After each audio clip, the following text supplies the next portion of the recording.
Welcome to Blizzard Fire. We hope this video helps fire up your solution. In this video, I will show how to make cheesecake sauce. To begin, gather your essential ingredients.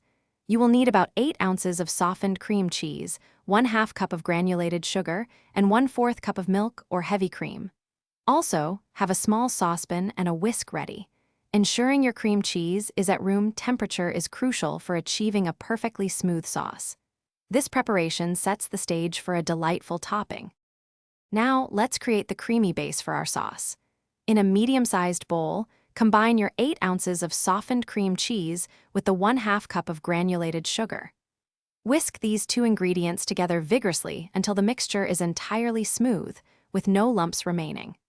Then, slowly add the 1/4 cup of milk or heavy cream, continuing to whisk until everything is well combined and slightly thinned.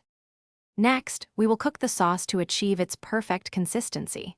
Pour the entire mixture into a small saucepan and place it over medium-low heat. It is very important to stir the sauce continuously with your whisk. Continue stirring for approximately 5 to 7 minutes, or until the sauce visibly thickens to your desired consistency. Remember, do not let the sauce come to a boil. Gentle heat is key here. For the final touches, remove the saucepan from the heat. Stir in 1 teaspoon of vanilla extract to enhance the flavor profile.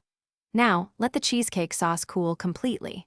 As it cools, it will thicken further to a beautiful, pourable consistency. You can serve this delicious sauce warm or chilled over fresh fruit, pancakes, waffles, or even ice cream. Enjoy your homemade creation.